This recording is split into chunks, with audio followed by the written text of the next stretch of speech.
सर्वसामान्य भारतीयांना सर्वसामान्य भारतीय नागरिकांना सप्रेम नमस्कार, सप्रेम जय भीम। आज पुन्हा एकदा बहुजन संघटक या फेसबुक लाईव्हच्या ग्रुपच्या माध्यमातून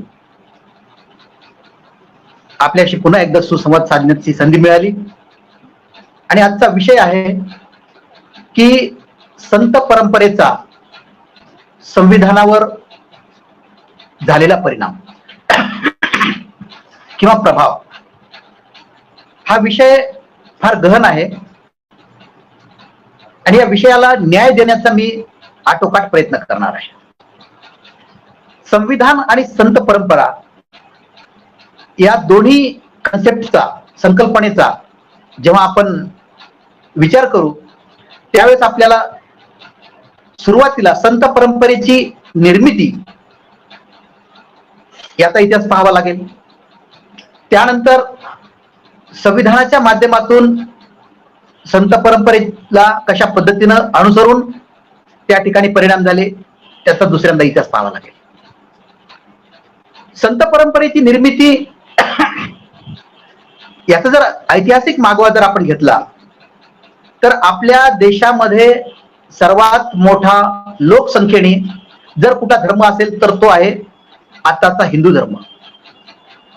आणि या हिंदू धर्माची निर्मिती याचा जर आपण विचार केला तर निश्चितपणे आपल्या देशातील जवळपास 4500 वर्षापूर्वीच्या इतिहासाकडे आपल्याला जावं लागेल। सुरुवातीचा या देशामधला पूर्व वैदिक काळ असेल, त्यानंतर उत्तर वैदिक काळ असेल, त्यानंतर पूर्व ब्राह्मणी धर्म असेल, त्यानंतर उत्तर ब्राह्मणी धर्म असेल आणि त्यानंतर हळूहळू हिंदू धर्माच्या खऱ्या निर्मितीला सुरुवात झालेली आहे। हिंदू धर्माचा जो पवित्र ग्रंथ आहे ज्याला म्हणतात वेद, 4 वेद असलेला ऋग्वेद, सामवेद, अथर्ववेद आणि यजुर्वेद, या 4 वैदिक ग्रंथाच्या आधारावर या वैदिक काळाची निर्मिती झाली आणि त्यातूनच ब्राह्मणी धर्माची सुद्धा निर्मिती त्यामधून झाली आहे।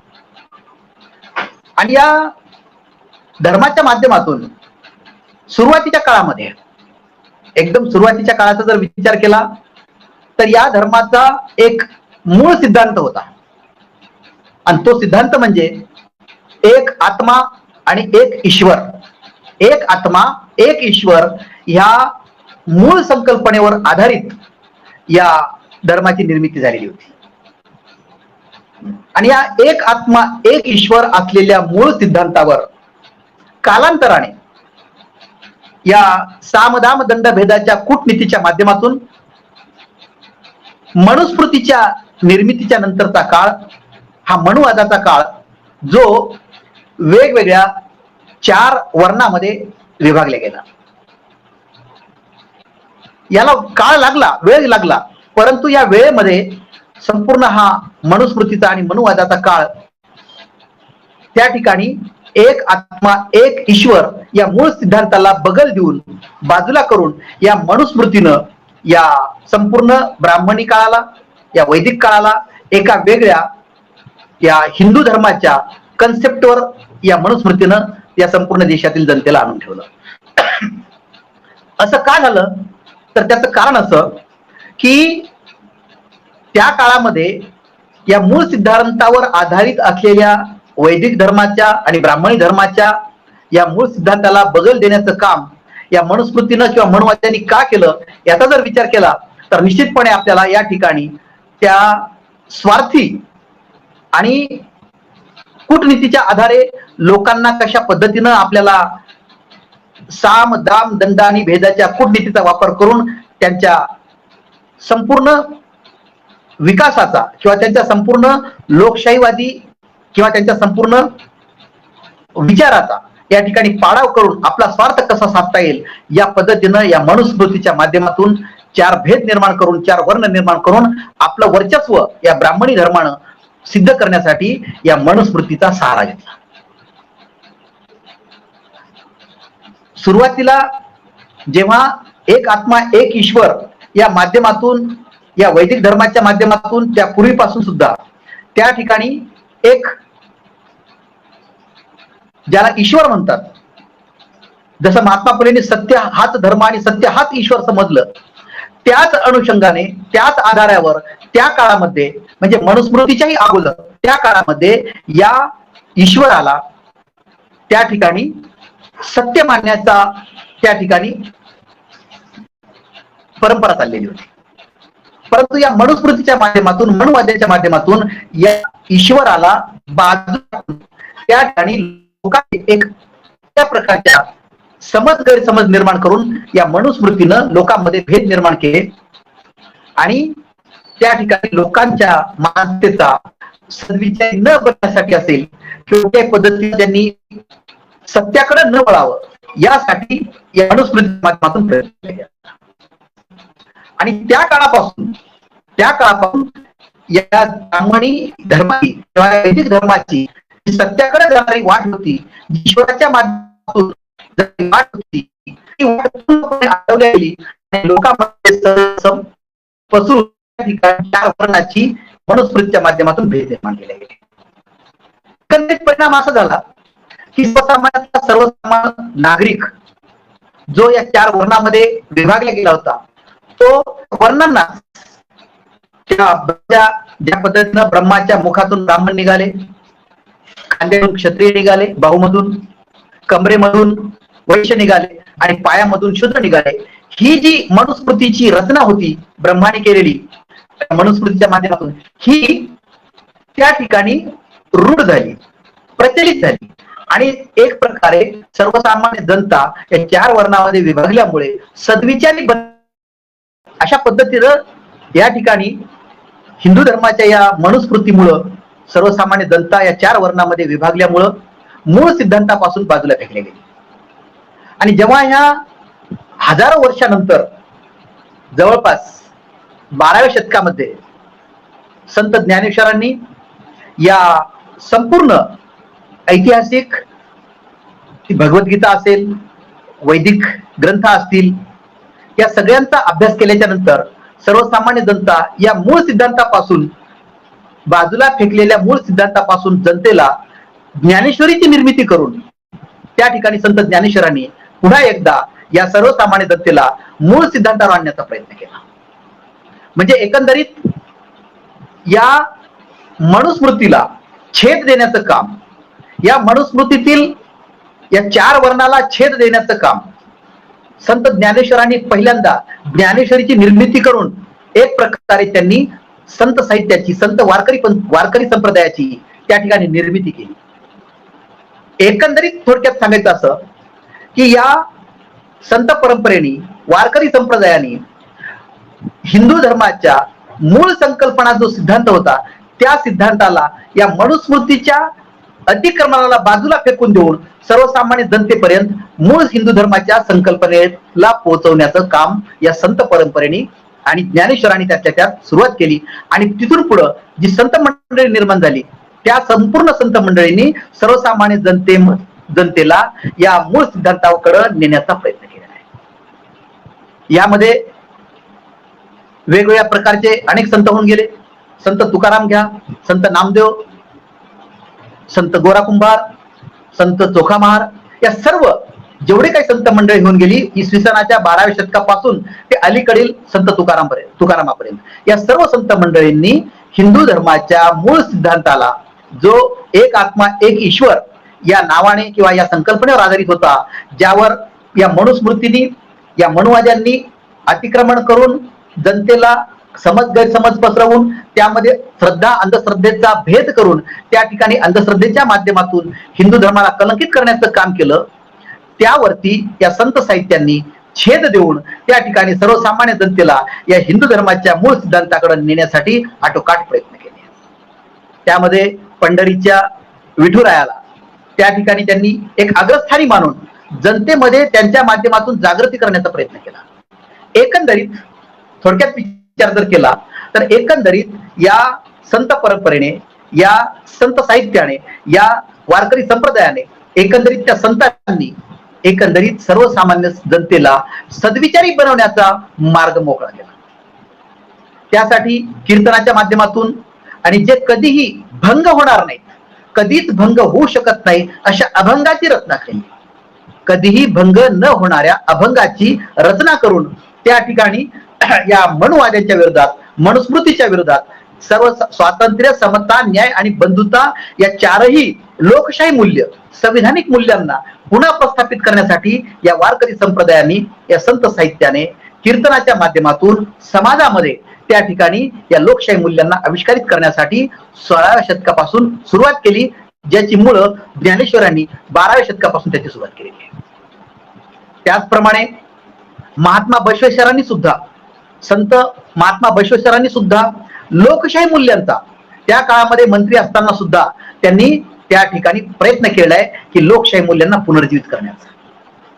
म्हणजे 4,500 वर्षापूर्वी या देशाच्या इतिहासामध्ये सामदाम दंडभेदाच्या कूटनीतीनं आक्रमण करून या देशातील लोकशाहीवादी मूल्य धुळीस मिळविले आणि जवळपास 3,500 वर्ष त्यांनी या अतिक्रमण करून या मूळ सिद्धांताला हिंदू धर्माच्या बाजूला फेकल्या गेलं. परंतु 12व्या शतकाच्या नंतर संत ज्ञानेश्वरांनी या संत साहित्याला वारकरी संप्रदायाची निर्मिती करून एक प्रकारे 700 ते 800 वर्ष त्या संपूर्ण संतांची परंपरा निर्माण झाली आणि या मनुस्मृतीच्या या मूळ या मनुवाद्यांना या ठिकाणी 4 वर्णामध्ये विभागलेल्या संपूर्ण कुसंस्कृतीला त्यांनी छेद देण्याचं काम केलं.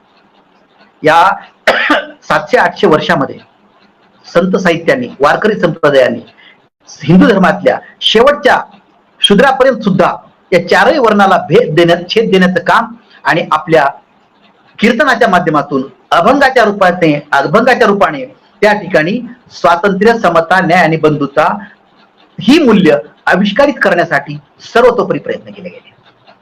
वेगवेगळ्या जातीमध्ये, वेगवेगळ्या धर्मामध्ये भेदलेल्या आणि वेगवेगळ्या जातीमध्ये संतांनी निर्मिती करून वेगवेगळ्या जातीमधून संतांची निर्मिती झाली आणि त्यांनी त्यांच्या परीने त्यांच्या समाजामध्ये त्या ठिकाणी या कीर्तनाच्या माध्यमातून समानतेचा एक प्रकारे संदेश देण्याचं काम केलं. जेव्हा संत तुकारामाच्या काळापर्यंत या संतांनी केलेली लोकशाहीची आविष्कारिता एक प्रकारे केलेली की समाजामध्ये जशी जशी रुजू लागली तशी मनुवाद्यांचा किंवा या वैदिक धर्माच्या वाद्यांचा किंवा या ब्राह्मणी धर्मांचा पुन्हा एकदा अतिक्रमण करण्याची त्यांना वेळ आली. पुन्हा एकदा त्यांनी संत तुकारामांसारखे वेगवेगळ्या संतांचे अभंग त्यामध्ये घुसखोरी करून वेगवेगळ्या पद्धतीने त्याची रचना पुन्हा एकदा वेगळ्या पद्धतीने मांडून पुन्हा एकदा मनुवादी, मनुसंस्कृती त्या ठिकाणी लादण्याचा पुन्हा एकदा प्रयत्न केला गेला. म्हणजे एकंदरीत थोडक्यात सांगायचं असं की या संत परंपरेंनी जे हिंदू धर्माच्या माध्यमातून एक प्रकारे क्रांती केली, लोकशाही मूल्यांची बीज रोवण्यासाठी क्रांती केली. छत्रपती शिवाजी महाराजांनी संत तुकारामांना गुरुस्थानी मानलं आणि त्यांच्या कीर्तनांचा लाभ घेऊन त्यांच्या खऱ्या अर्थाने त्या पद्धतीने त्यांनी त्या संतांच्या कीर्तनाला, संतांच्या क्रांतीला त्यांनी अग्रस्थानी मानलं.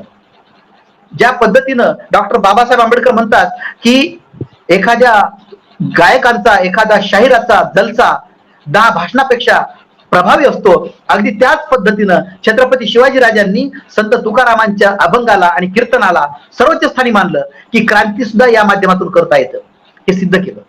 म्हणजे एकंदरीत सांगायचं असं की संतांनी या सत्यावर आधारित असलेल्या, श्रद्धा असलेल्या, अंधश्रद्धा नसलेल्या अशा संतांच्या परंपरेला ज्ञानेश्वरांनी सुरुवात केली आणि संत तुकारामापर्यंत त्या माध्यमातून 600 ते 700 वर्षाच्या काळामध्ये या संत साहित्याने, संत परंपरेने या लोकशाही मूल्यांना पुन्हा पुनर्जीवित करण्याचं काम केलं. संत तुकाराम तर शेवटी म्हणतात की इथपर्यंत त्यांनी त्या ठिकाणी आपल्या कीर्तनाच्या माध्यमातून सांगितलं की देव पाहावयासी गेलो माझा मीत देव झालो. देव पाहावयासी गेलो माझा मीत देव झालो या कीर्तनाच्या अभंगाच्या माध्यमातून त्यांनी एक छोटीशी कथा पण सांगितलेली आहे. हे सुद्धा या ठिकाणी आपण लक्षात घेतलं पाहिजे. कारण त्या ठिकाणी ते म्हणतात की एक त्यांनी मार्मिक असं उदाहरण दिलेलं आहे, एका कथेचं उदाहरण त्यांनी दिलेलं आहे. त्यांनी सांगितलं की एक शेतकरी आपल्या शेतामध्ये एक दगडाला संतोषी माता पूजून त्या ठिकाणी तो तिची श्रद्धा करायचा. तिला दररोज त्या ठिकाणी आंघोळ घालून धुतलेलं पाणी तो प्यायचा आणि पवित्र व्हायचा, कारण त्या संतोषी मातेला त्यांनी देवी समजलेलं होतं. आणि एक दिवस तो असाच त्या ठिकाणी आपल्या मेंढ्या घेऊन, तो धनगर आपल्या मेंढ्या घेऊन, मेंढपाळ होता तो, मेंढपाळ आपल्या मेंढ्या घेऊन शेतामध्ये गेला आणि त्या देवीची पूजा करत असताना, संतोषी मातेची, दगडाच्या संतोषी मातेची देवीची पूजा करत असताना त्याच्यासोबत जे कुत्रं होतं, त्या कुत्रं त्या संतोषी मातेवरती त्याने ती सू केली. सू केल्याबरोबर तो त्या देवीला पूजून त्या ठिकाणी आंघोळ घालून पिणारा, त्या ठिकाणी त्या कुत्र्याने जेव्हा सू केली होती त्यावेळेस त्या मेंढपाळाला कळलं की ज्या देवीला मी देव समजलो, देवता समजलो, त्या ठिकाणी कुत्र्याने त्या ठिकाणी सू करावी, याचा अर्थ कुत्र्यामध्येच हा खरा देव आहे. अशा पद्धतीने तो दररोज त्या कुत्र्याची आंघोळ घालून, त्याची पूजा करून, त्याचं धुतलेले पाणी प्यायचा, त्याचे पाय धुतलेले पाणी प्यायचा, इथपर्यंत त्या संतोषी मातेच्या ऐवजी त्या कुत्र्याच्या पिलाची त्याने त्या ठिकाणी देवता आणि देव म्हणून त्या ठिकाणी संबोधलं. एक दिवस त्या कुत्र्याच्या पिल्ल्याला पूजा करत असताना, पाय धुवून पाणी पित असताना त्याच्या घरामध्ये एक मोठा बोक्या होता. त्या बोक्याने त्या कुत्र्याच्या पिलाचे एवढे लाड त्या मेंढपाळाकडून होत होते, त्यामुळं बोक्याला राग आला आणि त्या बोक्याने त्या पिल्ल्याचा एक दिवस राग येऊन फडशा पाडून टाकला. कुत्रा मेला, कुत्र्याचं पिल्लू मेलं. मेंढपाळाने पाहिलं की ज्याला मी देव समजत होतो कुत्र्याच्या पिल्ल्याला, त्याचा फडशा या बोक्याने पाडलेला आहे. तेव्हापासून त्याने त्या बोक्याच्या, त्या मांजराच्या बोक्याला स्वतः देव समजलं आणि त्या बोक्याला देव समजून त्या ठिकाणी रोज त्याला आंघोळ घालायची, त्याचं धुतलेलं पाणी प्यायचं आणि मगच जेवण वगैरे करायची, पूजा अर्चा करायची. अशा पद्धतीने चालू असताना त्या बोक्याला खूप लाड होऊ लागले आणि एक दिवस त्याच्या पत्नीनं, मेंढपाळाच्या पत्नीनं घरामध्ये दह्यात लोणी केलेलं होतं, त्या ठिकाणी त्या मांजराच्या बोक्याने चोरून का होईना ते त्या ठिकाणी लोणी खाल्लं. लोणी खाल्ल्याच्या नंतर त्याची पत्नी बाहेरून घरात आली, पाहतात तर त्या बोक्याने संपूर्ण लोणी फस्त केलेलं आहे. रागाच्या भरामध्ये पत्नीनं त्या बोक्याला काठीनं मारलं आणि शेवटी मारून टाकलं. पाहतात तर मेंढपा पाहतो तर ज्याला मी देव समजतो त्या देवाला माझ्या पत्नीनं मारलेला आहे. याचा अर्थ माझी पत्नीच खरी देव आहे आणि त्या माध्यमातून त्या पत्नीला तो देव समजू लागला, तिचे पाय धुवून पाणी पिऊ लागला, तिची पूजा अर्चा करू लागला. आणि असं करत असताना एक दिवस त्या बाईकडून, त्याच्या पत्नीकडून चूक झाली. पत्नीकडून अशी चूक झाली की जेवणामध्ये मिठाचं प्रमाण अति जास्त झालं आणि त्या रागाच्या भरामध्ये जेवण करत असताना रागाच्या भरामध्ये त्यांनी आपल्या बायकोला मारून टाकलं. आणि जेव्हा पाहतो, अंतर्मुख होऊन विचार केला की माझी पत्नी देव होती, देवता होती, तिला मी मारून टाकलेलं आहे, आता देव कोण आहे तर मी स्वतः देव आहे. अशा पद्धतीनं देव पाहावयासी गेलो आणि माझा मीच देव झालो, हा संत तुकारामाचा जो अभंग आहे, ही जी उदाहरण आहे, मार्मिक उदाहरण आहे, या उदाहरणावरून संत तुकारामांनी स्वतःमध्ये देव पाहिला. म्हणजे याचा अर्थ जे समाज होता, सर्वसामान्य नागरिक होता, त्यांना अंतर्मुख होऊन देव शोधण्यासाठी सत्य हाच देव आणि सत्य हाच ईश्वर, या पद्धतीनं संत तुकारामांनी सर्वसामान्य जनतेला त्या माध्यमातून एक प्रकारे सद्विचारी बनण्यासाठी फार मोठा त्या ठिकाणी प्रयत्न केलेला आहे. एक प्रकारे क्रांती केलेली आहे. ही क्रांती सुद्धा मनवाद्यांना आणि मन संस्कृतीवाल्यांना पचली नाही. तर संत तुकारामाच्या संपूर्ण गाथा त्यांनी इंद्रायणी नदीमध्ये बुडवून टाकल्या, हा इतिहास आपल्याला माहित आहे. आणि त्यांना वैकुंठ पदावर पाठवण्यासाठी एक वेगळी कल्पना निर्माण केली आणि संत तुकारामाचे तुकडे तुकडे करून मारण्यात आले. हा इतिहास मामा देशमुखांनी, आज साळुंखेंनी आणि संपूर्ण पुरुषोत्तम खेडेकरांनी या ठिकाणी आपल्यापर्यंत पोहोचलेला आहे. याचा अर्थ स्पष्ट आहे की संत परंपरेने, संत ज्ञानेश्वरापासून ते संत तुकारामापर्यंत जेवढे काही संत होऊन गेले, या संपूर्ण संतांनी हिंदू धर्मातल्या मूळ संकल्पनेला समाजापर्यंत पोहोचवण्यासाठी, सर्वसामान्य जनतेपर्यंत पोहोचवण्यासाठी आटोकाट प्रयत्न केले 700 ते 800 वर्ष. आणि त्या माध्यमातून एक प्रकारे या संतांनी अशा प्रकारे हिंदू धर्मातल्या लोकांना त्या ठिकाणी लोकशाही मूल्यावर, संविधानातील लोकशाही मूल्यावर, स्वातंत्र्य, समता, न्याय आणि बंधुता या मूल्यावर आणण्यासाठी आटोकाट प्रयत्न केले. याचा अर्थ विचार करा की आज आपण एवढं पाहतो की आज सर्वसामान्य भारतीय नागरिक, सर्वात मोठा हिंदू धर्म असलेला, त्याला लोकसंख्या सर्वात जास्त असलेला हा हिंदू धर्म, आणि त्यातल्या त्यात वारकरी संप्रदाय. आता वारकरी संप्रदायामध्ये सुद्धा कीर्तनाच्या माध्यमातून हळूहळू बदल होत आहे. आपण पाहतोय अनेक संत मंडळी आहेत, त्या संतांनी त्यांच्या कीर्तनामधून संविधानाचा जागृती करण्याचं कामाला सुरुवात केलेली आहे. संविधानातील मूल्य सांगण्याचा त्यांनी प्रयत्न केलेला आहे. म्हणजे हा जो संतांमधला हा जो पारंपरिक बदल आहे, तो संत ज्ञानेश्वरांच्या, संत तुकारामाच्या, त्यांच्या क्रांतीचा हा या ठिकाणी तो पाया होता आणि हा कळस रचण्याचं काम सुरुवात केलेली आहे. याचा अर्थ स्पष्ट आहे की जेव्हा डॉक्टर बाबासाहेब आंबेडकरांनी संविधानाच्या निर्मितीच्या माध्यमातून संपूर्ण देशाचा विचार केला, या देशामध्ये हिंदू धर्म सर्वात मोठा आहे. हिंदू धर्माचा जो काही लॉ आहे तो जैन धर्माला, शीख धर्माला आणि बुद्ध धर्माला लागू आहे. आणि या हिंदू धर्माचाच नियम, मग तो विवाह कायदा असेल का इतर कायदे असतील, ते संपूर्ण कायदा त्या ठिकाणी या तिन्ही धर्माला लागू आहेत. आणि म्हणून या तिन्ही धर्माला हिंदू लॉच त्या ठिकाणी लागू असल्यामुळं आपल्याला हिंदू लॉच्या माध्यमातूनच आपल्याला त्या ठिकाणी वागावं लागतं. थोडक्यात सांगायचं असं की डॉक्टर बाबासाहेब आंबेडकरांनी या हिंदू धर्माच्या माध्यमातून जेव्हा संपूर्ण देशाचा विचार केला, त्यावेळेस या संविधान निर्मितीच्या वेळेस त्यांनी या संपूर्ण संविधानाच्या माध्यमातून धर्म स्वातंत्र्याचा जो हक्क प्रदान केलेला आहे, तो धर्म स्वातंत्र्याचा हक्क सर्वांना समान दिलेला आहे. ख्रिश्चन धर्माचा असू द्या, मुस्लिम धर्माचा असू द्या, त्यानंतर जैन धर्म असू द्या, कुठलाही धर्म असू द्या, त्या प्रत्येकांना धर्माचं स्वातंत्र्य दिलेलं आहे.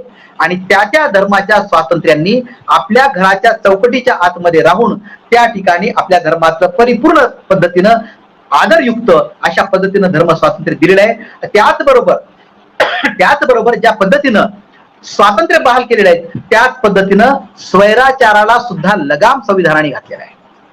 आपण आपल्या धर्माचा, तत्वाचा, तत्वज्ञानाचा प्रचार आणि प्रसार करू शकतो, परंतु हे करत असताना दुसऱ्या धर्मावरती गदा आणता येत नाही, दुसऱ्या धर्माला वाईट म्हणता येत नाही, दुसऱ्या धर्माचा सुद्धा आपण आदर केलाच पाहिजे, हा सुद्धा नियम आणि ही अट सुद्धा त्या ठिकाणी टाकलेली आहे.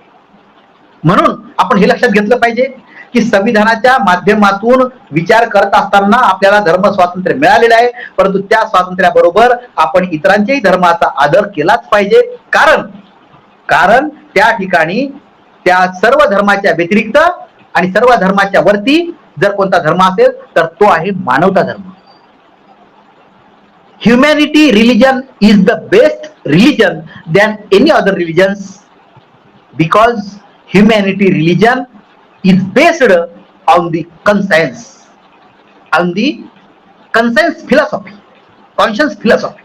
म्हणजेच मानवता धर्म हा विवेकावर आणि विज्ञानावर आधारित आहे. विज्ञानाचं तत्वज्ञान हे निसर्ग नियमावर आधारित आहे आणि विवेकवादाचं तत्वज्ञान हे आपल्या हृदयावर अवलंबून आहे. म्हणून हृदयातील विवेक शक्ती आणि विज्ञाननिष्ठता या दोन्ही तत्वांची बेरीज केली असता ह्युमॅनिटी म्हणजे मानवता धर्म आधारित होतो, मानवता धर्म निर्मित होतो. आणि मानवता धर्म हा सर्व धर्मापेक्षा सर्वश्रेष्ठ आहे. म्हणून डॉक्टर बाबासाहेब आंबेडकरांनी या संपूर्ण संविधानामध्ये धर्म स्वातंत्र्य जरी दिलेले असले तरी त्यामध्ये विवेकवादाला आणि मानवता धर्माला सर्वश्रेष्ठ मान्य केलेलं आहे. आणि या विज्ञाननिष्ठ मानवता धर्माला जर समजून घ्यायचं असेल तर आपल्याला निसर्गाला समजून घ्यावं लागेल. आणि निसर्गाला समजून घ्यायचं असेल तर आपल्याला आपल्या हृदयातील सद्गत विवेकबुद्धी जागृत करावी लागेल. आणि सद्गत विवेकबुद्धी जागृत करायची असेल तर आपल्याला सद्विचारी बनावं लागेल. आणि सद्विचारी बनायचं असेल तर आपल्याला आपल्या धर्माच्या जे काही मूळ तत्व आहेत त्या तत्वाला जपावं लागेल आणि त्या तत्वाला जपून आपल्यातली मानवता आविष्कारित करावी लागेल. जेव्हा आपण म्हणतो आपण या जगातील, या देशातील प्रत्येक माणूस प्रत्येक कुठल्या ना कुठल्या धर्माचा पाईक आहे, कुठल्या ना कुठल्या धर्माचा अनुयायी आहे. परंतु या कट्टरतावादी, कुठल्याही धर्माच्या कट्टरतावाद्यांनी आपण एक पाऊल पुढे जायचं जे मानवता धर्माच्या दिशेने गेलं पाहिजे, की जेणेकरून आपल्याला सर्वांगीण सार्वजनिक सत्य आपल्याला त्या ठिकाणी दिसेल. आणि जेव्हा सार्वजनिक सत्य दिसेल, सार्वजनिक कल्याण दिसेल, सार्वजनिक त्या ठिकाणी आपल्याला आविष्कार दिसेल, त्या दिशेने जर आपण प्रयत्न केला तर निश्चितपणे आपण मानवता धर्माच्या दिशेने एक पाऊल पुढे गेलेला असतो. आणि यासाठीच संविधानाची निर्मिती केली आहे. यासाठी, कारण आज आपण पाहतो हिंदू धर्माचा पवित्र ग्रंथ जो आहे, वेद असेल, ऋग्वेद, यजुर्वेद, सामवेद, अथर्ववेद आणि भगवद्गीता. परंतु त्याचबरोबर ख्रिश्चन धर्म, मुस्लिम धर्माचा कुराण पवित्र ग्रंथ असेल, बुद्ध धर्माचा त्रिपिटक ग्रंथ असेल, शीख धर्माचा गुरुग्रंथ साहिब असेल, म्हणजे कुठल्याही धर्माचे पवित्र ग्रंथ आहेत. परंतु या संपूर्ण धर्माच्या व्यतिरिक्त जो मानवता धर्म आहे आणि त्या मानवता धर्माचा पवित्र ग्रंथ भारतीय संविधान आहे. आणि म्हणून आपल्याला या धर्मांच्या, या पवित्र ग्रंथांच्या वरती जर आपल्याला धर्म असेल तर तो मानवता धर्म, आणि त्या मानवता धर्माचा पवित्र ग्रंथ म्हणजे भारतीय संविधान. म्हणून आपण या भारतीय संविधानाच्या माध्यमातून आपण संपूर्ण भारतीय जनतेला एका धाग्यामध्ये बांधू शकतो, जो विज्ञानवादी आहे, विवेकवादी आहे आणि मानवतावादी आहे. आणि याच दिशेनं नेण्याचं काम या संपूर्ण संत परंपरेनं, वारकरी संप्रदायानं आणि संत मंडळीनं केलेलं आहे. जरी हिंदू धर्माचा पवित्र ग्रंथ किंवा पवित्र धर्म असेल तरी त्या पलीकडे जाऊन या संत साहित्यांनी संविधानातील मूल्य, लोकशाहीतील मूल्य, स्वातंत्र्य, समता, न्याय आणि बंधुता या दिशेने नेण्याचं काम, मनुस्मृतीला छेद देण्याचं काम या संत मंडळींनी केलेलं आहे. आणि त्यांनी या पद्धतीनं, अशा पद्धतीनं केल्यामुळं निश्चितपणे संविधानामध्ये या अशा प्रकारच्या परिणामाचा, प्रभावाचा त्या ठिकाणी उल्लेख झालेला आहे. आणि म्हणून आपण हे लक्षात घेतलं पाहिजे की जरी आपण या संपूर्ण हिंदू धर्माची जनता जी आज आहे, त्यांनी स्वातंत्र्यानंतरच्या 75 वर्षामध्ये आपण आपल्या स्वतःला त्याच संतांच्या, हिंदू धर्माच्या मनुवाद्याच्या नाही म्हणत, मनु संस्कृतीच्या नाही म्हणत, मनु कुसंस्कृतीच्या नाही म्हणत, तर आजच्या काळामधल्या हिंदू धर्माच्या प्रत्येक अनुयायांनी आपल्या 12व्या शतकापासूनच्या संत ज्ञानेश्वराच्या पासूनच्या ते संत तुकारामापर्यंतच्या संतांच्या कीर्तनाच्या, अभंगाच्या माध्यमातून होणाऱ्या या संपूर्ण जागृतीला आपण पाहिलं पाहिजे. जागृतीला स्वतःमध्ये त्यामध्ये तपासून पाहिलं पाहिजे की या संतांनी कशा पद्धतीने क्रांती केली, या संतांनी कशा पद्धतीनं या मनुवाद्यांना छेद दिलेला आहे, संतांनी या माध्यमातून कशा पद्धतीनं आपल्याला आवाहन केलेली आहे, संत तुकारामाच्या अभंगाच्या माध्यमातून कशा पद्धतीनं आपल्याला जागृती करण्याचं काम केलेलं आहे. एवढंच काय, अलीकडच्या समाज सुधारकांनी, मग मामा देशमुख साहेब असतील, आदरणीय साळुंके साहेब असतील, त्यानंतर पुरुषोत्तम खेडेकर साहेब असतील, अलीकडच्या काळातील प्रदीप सोळुंके सर असतील, अलीकडच्या काळातील डॉक्टर बालाजी जाधव सर असतील, यांनी सुद्धा या संपूर्ण क्रांतीला आपल्या हिंदू धर्माच्या समाजाला कशा पद्धतीने समजावून सांगण्याचा प्रयत्न केलाय, याकडे सुद्धा दुर्लक्षित करून चालता येणार नाही. याकडे सुद्धा या आत्ताच्या काळातल्या सद्विचारी बनणाऱ्या या संपूर्ण समाज सुधारकांना त्या ठिकाणी आपण लक्षात घेतलं पाहिजे. यांनी कशा पद्धतीनं या सत्यापासून अलिप्त झालेल्या समाजाला सत्यावर आणण्याचं काम केलं, यांच्याकडे सुद्धा दुर्लक्ष करून चालता येणार नाही. म्हणून आपण या संविधानाच्या माध्यमातून डॉक्टर बाबासाहेब आंबेडकरांनी या हिंदू धर्मातील संतांची कामगिरी, या कामगिरीला संविधानामधून अधोरेखित अशा पद्धतीने केलेलं आहे की त्यांनी या समाजाने सद्विचारी बनण्यासाठी विज्ञानाचा, मानवतावादाचा आधार घेऊन त्या दिशेने आपण गेलो पाहिजे. ज्या पद्धतीने डॉक्टर बाबासाहेब आंबेडकर म्हणतात किंवा तथागत भगवान बुद्धाचा जो कर्मवादाचा सिद्धांत आहे, कार्यकारण भावाचा सिद्धांत आहे की कारणाशिवाय क्रिया घडू शकत नाही, हा आदर्श 16व्या शतकामध्ये संपूर्ण वैज्ञानिकांनी, संशोधकांनी वापरला आणि आपल्या तथागताच्या भगवान बुद्धाच्या कर्मवादाच्या सिद्धांताला अग्रस्थानी मानून, आदर्श मानून संपूर्ण वैज्ञानिक क्रांती केली. हा संपूर्ण जगाचा इतिहास त्या ठिकाणी आहे. विज्ञानाचा, क्रांतीचा सौक्ष मोक्ष या ठिकाणी आपल्याला पाहायला मिळतो.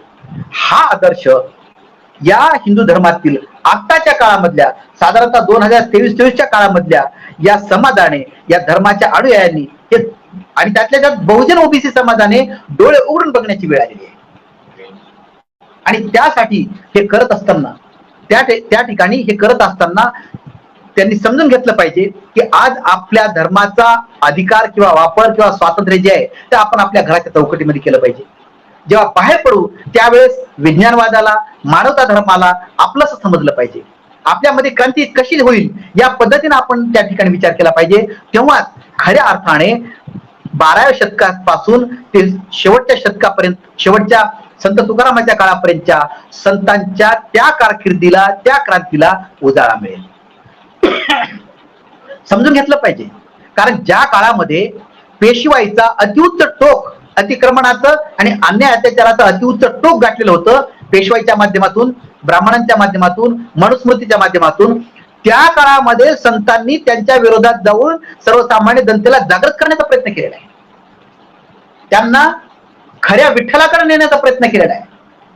बडव्यांना बाजूला करून त्या विठ्ठलांचं दर्शन देण्याचा प्रयत्न केलेला आहे. एवढंच काय, संत गाडगे बाबांनी सुद्धा या माध्यमातून प्रयत्न केलेला आहे की ते म्हणतात पंढरीचा विठोबा एका त्या ठिकाणी संत गाडगे बाबा विठोबाच्या मंदिराच्या समोर भक्तांनी केलेली घाण साफ करत असताना एखादा भक्त जर मंदिरात जात असेल तर त्याला खराट्यानं अडवून विचारायचे कुठे चाललेलं आहे, तर ते म्हणायचा मी विठोबाच्या दर्शनाला चाललोय. अरे दर्शनाला कशाला चाललंय, तुझा विठोबा काय करतो, तर तो कमरेवर विटेवर उभा राहून कमरेवर हात ठेवून उभा आहे. अरे त्याला म्हणावं बाहेर ये, तुझ्या भक्तांनी किती घाण केली पहिले साफ कर आणि मग त्या विटेवर उभा राहा. अशी संत गाडगे बाबांची त्या ठिकाणी क्रांती ही संतांनी केलेल्या क्रांतीचा शेवटचं टोक होत. संत मंडळींनी केलेल्या क्रांतीचं ते शेवटचं टोक होतं. ते त्या ठिकाणी संत गाडगे बाबांनी त्या ठिकाणी क्रांती करून दाखवलेली. त्यांनी समोरच्या बसलेल्या श्रोता वृंदांना सद्विचारी बनवण्यासाठी त्यांना त्यांचे प्रश्न विचारायचे आणि त्यांच्या प्रश्नाची उत्तरं त्यांच्याकडूनच वधवून घ्यायची. ही संत गाडगे बाबांची परंपरा होती क्रांती करण्याची, सद्विचारी बनवण्याची, सत्याकडे नेण्याची, अंधश्रद्धा डोक्यातून काढून टाकण्याची, भ्रष्ट मेंदूला शुद्ध करण्याची संत गाडगे बाबांची परंपरा होती. या संत गाडगे बाबांच्या परंपरेला सुद्धा छेद देण्याचं काम येथील कूटनीतीनं करण्याचा प्रयत्न केला आहे. संपूर्ण वारकरी संप्रदायाची, संत मंडळींची, संपूर्ण संतांची शुद्धीकरणाची जी क्रांती होती तिला छेद देण्याचं काम या मनवाद्यांनी केलेलं आहे. एवढंच काय, आज आपण पाहतो या राजकारणामध्ये सुद्धा, आज आपण 2024च्या काळामध्ये पहा, देशामध्ये आणि राज्यामध्ये संपूर्ण राजकारणामध्ये संपूर्ण संविधान, संपूर्ण लोकशाही, संपूर्ण व्यवस्था ही राजकारण्यांच्या, राजकीय पक्षांच्या इच्छेवर तरलेली आहे. संपूर्ण लोकशाही, संपूर्ण संविधान, संपूर्ण व्यवस्था, कायदे मंडळ घ्या, कार्यकारी मंडळ घ्या, न्याय मंडळ घ्या, ही संपूर्ण व्यवस्था जी संविधानातील संस्था आहेत, संविधानातील घटक पक्ष आहेत, या संपूर्ण घटकांना, संपूर्ण संस्थांना या आजच्या 2024च्या काळामध्ये राजकारण्यांनी आणि सर्वच राजकीय पक्षांनी त्यांच्या इच्छेवर ही सगळी व्यवस्था ठरवून टाकलेली आहे.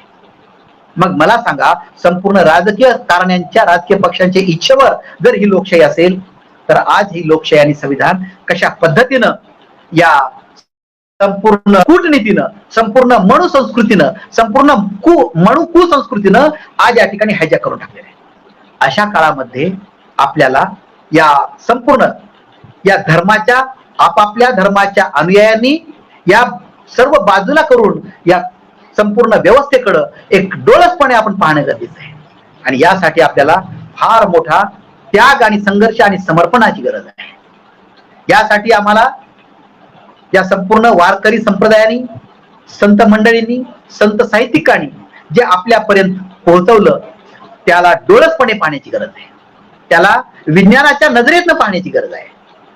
त्यातल्या त्यात आह साळुंखे साहेबांना, प्रदीप सोळंके साहेबांना, पुरुषोत्तम खेडेकर साहेबांना, आदरणीय मामा देशमुख साहेबांना यांच्या साहित्यांकडे डोळसपणे पाहण्याची गरज आहे की जेणेकरून आपल्याला सत्यापर्यंत पोहोचता येईल. आणि जेव्हा सत्यापर्यंत पोहोचू तेव्हाच आपण या संत साहित्याचं, त्या वारकरी संप्रदायाचं त्या ठिकाणी आपण जे कर्ज आहे, फुल नाही फुलाच्या पाकळी एवढं का होईना, ते कर्ज फेडल्याचा आपल्याला आनंद मिळेल, समाधान मिळेल.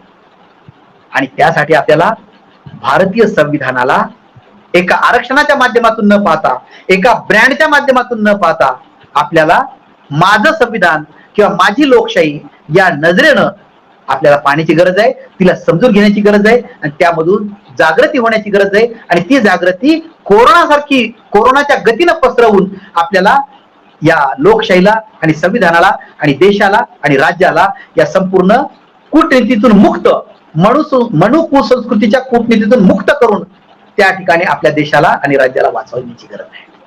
आज आपण पाहतोय, आज साधा 2 मिनिटांमध्ये सांगणं गरजेचं आहे की एक अंतरिम बजेट महाराष्ट्र शासनानं आदरणीय अर्थमंत्री अजित पवार साहेबांनी दाखवून दिलेलं आहे. परंतु त्यांनी हे नाही दाखवून दिलं की आमच्या महाराष्ट्रावरती किती कर्ज आहे, आमच्या महाराष्ट्रावरती लेखी स्वरूपात आहे जवळपास 7 लाख कोटी रुपये कर्ज, आणि माननीय आदरणीय रोहित पवार साहेबांनी विधानसभेत सांगितलं की 8 लाख कोटी रुपये कर्ज. आज 7 असेल किंवा 8 असेल, आपण 7 समजू, 8च्या ऐवजी 7 समजू. आज जे महाराष्ट्रावर 7 लाख कोटी रुपये कर्ज आहे, त्या कर्जाची महाराष्ट्राच्या 13.5 कोटी जनतेमध्ये जर विभागणी केली तर दरडोई जवळपास 55,000 रुपये आपल्यावरती दरडोई कर्ज आहे. ही जी अवस्था आली, आणि गेल्या वर्षीच्या अर्थसंकल्पामध्ये जवळपास 7.25 लाख कोटी रुपये कर्ज होतं, आणि त्यावेळेस 48,000 रुपये दरडोई कर्ज होतं. म्हणजे एका वर्षामध्ये आमच्याकडं दरडोई 7 ते 8 हजार रुपयाची वाढ झालेली आहे. 6 महिन्यामध्ये झालेली आहे, वर्षभरातली नाही. जर वर्षभरामध्ये 6 महिन्यामध्ये 10, 15 हजार रुपये दरडोई कर्ज होत असेल, आणि तेही चढता आलेख होत असेल, तर आमचा महाराष्ट्र आणि आमचा देश तर बाजूलाच, आमचा महाराष्ट्र या ठिकाणी कर्जाच्या माध्यमातून आत्मघाताच्या किंवा आत्महत्येच्या उंबरठ्यावर जातो आहे. आमचा जगाचा पोशिंदा शेतकरी प्रत्यक्ष अप्रत्यक्षरित्या कर्जाच्या ओझ्यामुळे आत्महत्या करतो. मग आमच्या महाराष्ट्र आणि आमच्या देशाची आत्महत्या कशी असेल याचा विचार सुद्धा आम्ही करणं गरजेचं आहे. कारण आमच्या अनेक कारण आहेत.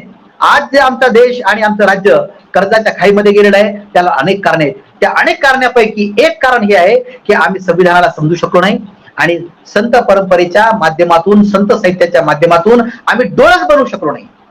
आम्हाला सत्य असत्य, कुशल अकुशल, खरं कुठं समजण्याची जी पारख यायला पाहिजे ती गेल्या 800 वर्षामध्ये अजूनही आलेली नाही. कारण आजही आम्ही 2024च्या काळामध्ये आम्ही जातीमध्ये, वेगवेगळ्या कुळामध्ये, वेगवेगळ्या पंथामध्ये, एवढं काय की आम्ही शेवटच्या टोकापर्यंत येतो की आम्ही त्या ठिकाणी कुळामध्ये, वंशामध्ये भेद करून त्या ठिकाणी आम्ही आमच्यातच 2 भाग पाडलेले आहेत, आमच्यामध्येच एकाच 2 केलेले आहेत.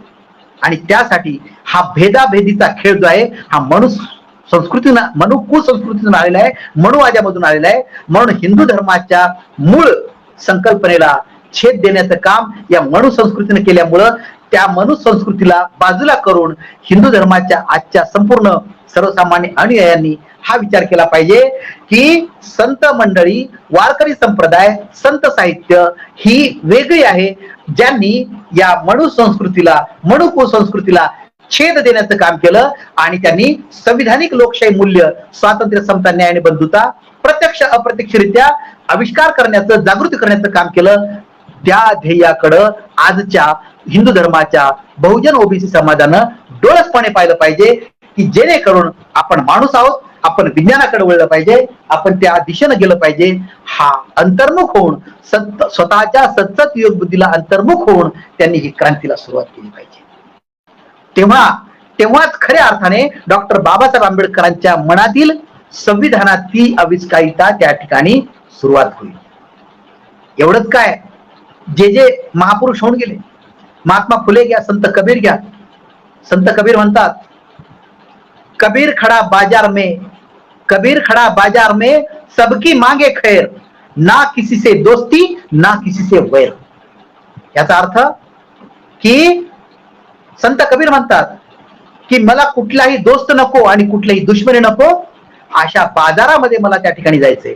म्हणजे याचा अर्थ कुठेही जात नाही, पंथ नाही, भेद नाही, त्या भेदाला छेद देण्याचं काम त्या ठिकाणी केलं पाहिजे. आणि ती जबाबदारी जास्तीत जास्त ओबीसी आणि बहुजन समाजाने त्या ठिकाणी समजून घेतली पाहिजे. बुद्धिझम जे लोक आहेत त्यांनी प्रगती केलेली आहे, आंबेडकरवादी लोक आहेत, संविधाननिष्ठ लोक जे आहेत त्यांनी प्रगती केलेली आहे. परंतु बहुजन आणि ओबीसी समाजाने मात्र या संत परंपरेच्या, संत साहित्याच्या आणि सत्यवादी अभंग जे आहेत त्या अभंगाला समजून घेऊन आचरण करणं गरजेचं आहे. शेवटी सगळ्याच धर्माचं तत्वज्ञान मानवतावादीच असतं, परंतु या कूटनीतीच्या आक्रमणामुळं त्या मूळ सिद्धांताला बगल दिल्या जाते आणि समज गैरसमज पसरून आपण त्या ठिकाणी एक उदाहरण देतो की जसं एखादा दगड आहे, त्या दगडाला देव समजून, ईश्वर समजून जेव्हा शेंदूर फासला जातो, त्या दगडाला देव समजून, ईश्वर समजून शेंदूर फासला जातो, आणि हळूहळू त्या शेंदुराचा एवढा थर पोहोचतो की त्या शेंदुरालाच देव समजलं जातं, ईश्वर समजलं जातं, तो दगड बाजूला होऊन जातो आणि त्या शेंदुरालाच देव समजला जातो. अशातला भाग या ठिकाणी मूळ सिद्धांताला बाजूला फेकून देऊन त्या ठिकाणी मनुस्मृतीनं कुसंस्कृतीनं लादलेल्या या 4 वर्णाच्या या संपूर्ण प्रकारच्या कुविचारसरणीलाच धर्म समजला जातो आणि धर्म समजल्यामुळं मूळ धर्म बाजूला फेकल्या गेल्यामुळं माणूस माणसापासून पारखा होतो, माणूस माणसापासून वेगळा होतो आणि माणसातली माणुसकी नष्ट होऊन एक प्रकारे कूटनीतीला त्या ठिकाणी आविष्कार होतो आणि त्या ठिकाणी मानवता धर्म लयास जाऊन या कूटनीतीचाच आविष्कार होतो आणि तो कूटनीतीचा आविष्कार संपूर्ण घराघरामध्ये पोहोचलेला आहे, संपूर्ण समाजात पोहोचलेला आहे, संपूर्ण राजकारणात पोहोचलेला आहे, संपूर्ण राजकीय पक्षात पोहोचलेला आहे आणि त्यामुळे होतं काय की त्या ठिकाणी एक प्रकारे मूळ सिद्धांतापासून बाजूला गेल्यामुळं त्या ठिकाणी एका वेगळ्या कूटनीतीचा आविष्कार होतो आणि माणूस माणसापासून पारखा होतो. ही अवस्था झाली आहे. ज्या पद्धतीनं डॉक्टर बाबासाहेब आंबेडकरांनी 75 वर्षापूर्वी संपूर्ण देशाचा कायापालट करण्यासाठी संपूर्ण गुलामी, मानसिक आणि शारीरिक आणि सांस्कृतिक गुलामी, कुसांस्कृतिक गुलामी नष्ट करण्यासाठी मानवता धर्माच्या दिशेने जाण्यासाठी या भारतीय संविधानाची निर्मिती केली आणि त्यांनी अपेक्षा ठेवली होती की या संविधानावरती 100% राज्यकर्त्यांनी किंवा शासनकर्त्यांनी जर देश चालविला तर निश्चितपणे या देशाचा हजारो वर्षाच्या दूरदृष्टीने विचार करून त्या देशानं जर पाऊल टाकली असती तर आज आमच्या देशाला महागाई, बेरोजगारी, शेतकरी आत्महत्या, त्याचप्रमाणे वेगवेगळ्या प्रकारच्या समस्या, नक्षलवादी असतील, अतिरेकी कारवाई असतील, या सगळ्या प्रकारच्या समस्या कधीच आमच्या समोर आल्या नसत्या 100% जर संविधानावर देश चालविला असतात तर. परंतु या लायक नसलेल्या नालायक राज्यकर्त्यांनी देशामध्ये आणि राज्यामध्ये या संविधानाच्या तत्वांना तिलांजली दिली आणि कूटनीतीला अग्रेसर मानून त्या ठिकाणी बेरीज वजाबागीचं राजकारण केलं. त्या ठिकाणी कायद्यातील, संविधानातील वाटा पळवाटा शोधून त्या ठिकाणी त्याचा वापर केला गेला आणि संपूर्ण संविधान आणि लोकशाही जगाच्या विषयावर टाकली गेली. आज 2024च्या काळातला आमच्या महाराष्ट्रातला आणि देशातला सर्वसामान्य भारतीय नागरिक हा एका घातकी वळणावर आहे की जे वळण कधीही त्याची टांगती तलवार तुटेल आणि मानेवर पडेल आणि ही तलवार त्या ठिकाणी पडल्यावर त्या ठिकाणी आपल्या देशाला आणि राज्याला कशा पद्धतीनं अराजकतेला समोर जावं लागेल याची कल्पना सुद्धा आपण करू शकणार नाही. ज्या पद्धतीनं तुटीचे अर्थसंकल्प सादर केले जातात, 30% वरती जर तुटीचे अर्थसंकल्प सादर केले गेले तर निश्चितपणे अराजकतेच्या दिशेने आपला देश जाईल. आज आपण पाहतो आंध्र प्रदेश राज्याचा चंद्रबाबू नायडू मोदी सरकारकडे गेले, 1 लाख कोटी रुपयाची मागणी केली, परंतु आंध्र प्रदेश सरकारची परिस्थिती अशी झालेली आहे की त्या ठिकाणी जवळपास 13 लाख कोटी रुपये आंध्र प्रदेश सरकारवर कर्ज आहे. महाराष्ट्र सरकारवरती 8 लाख कोटी रुपयाचं कर्ज आहे. आपल्याही पुढे कर्जाच्या बाबतीत आंध्र प्रदेश सरकार गेलेलं आहे. हे कर्जाच्या माध्यमातून जाणारा देश किंवा राज्य काय असतं, एक प्रकारे धोक्याची घंटा असते. ती धोक्याची घंटा टाळण्यासाठी चंद्रबाबू नायडू मोदी सरकारकडे 1 लाख कोटी रुपयाची मागणी करण्यासाठी गेलेले होते, परंतु हे शक्य नाही कारण केंद्र सरकारच्या तिजोरीत सुद्धा आज रोजी खडखडाट आहे. ही वस्तुस्थिती ही वस्तुस्थिती आपल्याला कळत नाही, वस्तुस्थिती आपल्यापर्यंत कुणी पोहोचू देत नाही, अर्थतज्ञांना आमच्यापर्यंत येऊ दिल्या जात नाही, अर्थतज्ञ आमच्यापर्यंत त्यांनी मार्गदर्शन केलेलं नाही. आमच्या केंद्राच्या आणि राज्याच्या सरकारी तिजोरीचा खडखडाट कशा पद्धतीने झाला, का झाला याचं विश्लेषणात्मक आम्हाला कोणी गायडन्स करत नाही. परंतु आपण हे लक्षात घेतलं पाहिजे की आज आपल्याला प्रत्येकाला अधिकार आहे. संविधानातून अभिव्यक्ती स्वातंत्र्याचा हक्क आपल्याला 19च्या माध्यमातून मिळालेला आहे आणि त्या माध्यमातून आपण प्रयत्न केला पाहिजे की मी या देशाचा मालक आहे, मी या देशाचा खरा हमी आहे, माझ्या टॅक्स वरती हा देश चालतो आणि या टॅक्सच्या माध्यमातून ही मंडळी संविधानातून मार्गदर्शक तत्वाचा वापर न करता आपल्या कूटनीतीचा वापर करून वाटापळवाटा संविधानातून शोधून देश आणि राज्यकारभार चालवण्याचा प्रयत्न करतात की जेणेकरून देशाचे मालक तेच आहेत. असं होऊ न देता मी देशाचा मालक आहे असं प्रत्येक भारतीय सर्वसामान्य नागरिकांनी समजून त्या ठिकाणी संविधानातून लोकशाहीला समजून घेण्याचं काम करावं. त्याच वेळेस खऱ्या अर्थाने आपण आपला भारतीय सर्वसामान्य नागरिक त्या ठिकाणी मी आणि माझा देश, मी देशाचा, देश माझा, अशा पद्धतीनं संविधान माझं, मी संविधानाचा, लोकशाही माझी, मी लोकशाहीचा, अशा पद्धतीनं जोपर्यंत समजून घेत नाही तोपर्यंत आपल्याला त्या दिशेनं वाटचाल करता येणार नाही आणि त्यासाठी आपल्याला संत परंपरेनी, संत साहित्यांनी, संत मंडळींनी जे मनुसंस्कृती कुमनुसंस्कृतीच्या तत्वज्ञानाला छेद देऊन खऱ्या हिंदू धर्माच्या खऱ्या तत्वज्ञानाकडे नेण्याचा प्रयत्न केला, जे त्या ठिकाणी लोकशाहीवादी किंवा संविधानवादी स्वातंत्र्य, समता, न्याय आणि बंधुता या दिशेने नेण्याचं काम केलं संत मंडळींनी. त्या दिशेने जाण्याचं काम आज रोजी बहुजन समाजानं, ओबीसी समाजानं समजून घेऊन त्या दिशेने वाटचाल करणं गरजेचं आहे. त्याशिवाय दुसरा पर्याय नाही. आणि त्यासाठीच भारतीय संविधानाची निर्मिती डॉक्टर बाबासाहेब आंबेडकरांनी केली. संविधान हे काही केवळ आरक्षणापुरतं मर्यादित नाहीये. संविधान केवळ एखाद्या विशिष्ट समाजासाठी नाही, एसटी, एससी, ओबीसी साठी नाहीये. संविधान हे आरक्षण हे तात्पुरत्या काळासाठी असायला पाहिजे, की जेणेकरून आर्थिक समानता स्थापन झाल्याच्या नंतर त्या कुठल्याही विकास योजना राबवण्याची गरज पडणार नाही. कुठल्याही प्रकारची त्या ठिकाणी योजना राबवण्याची किंवा एखाद्या वेगवेगळ्या प्रकारच्या आर्थिक उन्नतीसाठी बजेट त्या ठिकाणी स्पेशल देण्याची गरज पडणार नाही. तर एक प्रकारे एका लेवलवर आल्याच्या नंतर त्या ठिकाणी खऱ्या स्वातंत्र्य, समता, न्याय आणि बंधुतेच्या आविष्कार तत्वज्ञानाला आविष्कारित रूप देता येईल. अशा प्रकारे आपल्याला या संविधानाच्या माध्यमातून खऱ्या अर्थाने संत मंडळींनी जे जे प्रयत्न केले 700 ते 800 वर्षामध्ये त्या ठिकाणी संत मंडळींनी जे जे प्रयत्न केले, कारण हिंदू धर्मातील सर्वसामान्य जनता सर्वात लोकसंख्येने मोठी असल्यामुळं त्यांना त्यांच्या भाषेमध्ये जाऊन त्यांच्या सोबत राहून त्या कीर्तनाच्या, अभंगाच्या माध्यमातून ती क्रांती केली. ती खरी क्रांती खरोखरच वाखाणण्याजोगी होती. आणि त्याचा आविष्कार, त्याचा प्रभाव संविधानाच्या माध्यमातून डॉक्टर बाबासाहेब आंबेडकरांनी सद्विचारी बनण्यासाठी त्या ठिकाणी धर्म स्वातंत्र्य दिलं. परंतु घराच्या चौकटीच्या आतमध्ये बाहेर आल्याच्या नंतर त्यांनी सार्वजनिक सत्य धर्माचाच वापर केला पाहिजे, जो मानवता धर्म आहे, जो विज्ञानवादी आहे, विवेकवादी आहे. त्या दिशेने गेलं पाहिजे. आणि श्रद्धा आणि अंधश्रद्धा यामध्ये फरक करून अंधश्रद्धेला बाजूला फेकायचं, श्रद्धेला जवळ करायचं, श्रद्धेच्या माध्यमातून आराधना, पूजा अर्चा करायची. आणि तेव्हाच खऱ्या अर्थाने डोळस बनू शकतो, जो त्या पद्धतीनं की आपण डोळ्यावर विश्वास ठेवला पाहिजे, आपल्या नाकानं सुगंधी दुर्गंधीवर विश्वास ठेवला पाहिजे, जिभेनं चव कळली पाहिजे, हाताने स्पर्श केला तर जाणीव झाली पाहिजे, आणि आपल्या हृदयातील सतत विवेक बुद्धीच्या माध्यमातून त्याला समजून घेतलं पाहिजे. ही जी पद्धत आहे क्रमवादाची, ही जी खरी डोळस बनण्याची पद्धत आहे, त्याच पद्धतीनं बहुजन ओबीसी समाजानं गेलं पाहिजे. तेव्हाच खऱ्या अर्थाने मानवता धर्माचा आविष्कार होईल. तेव्हाच खऱ्या अर्थाने संविधानाचा आणि लोकशाहीचा आविष्कार होऊन निश्चितपणे आपण त्या ठिकाणी डॉक्टर बाबासाहेब आंबेडकरांनी, महात्मा फुलेंनी, संत कबीरांनी आणि संत मंडळींनी त्यांच्या काळामध्ये आणि वंचित, उपेक्षित, ज्ञात, अज्ञात सर्वच महापुरुषांनी, सर्वच संतांनी त्यांच्या जीवनामध्ये, त्यांच्या काळामध्ये केलेल्या क्रांतीला उजाळा मिळू शकतो, जर आज 2024च्या काळामध्ये आपण त्या दिशेनं विशेष करून बहुजन ओबीसी समाजाने डोळस बनण्याचा प्रयत्न केला तर.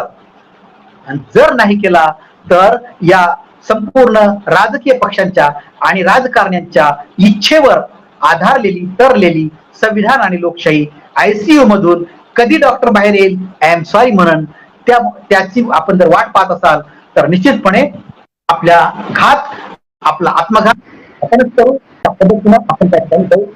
एवढं बोलतो आणि थांबतो. ते संविधान.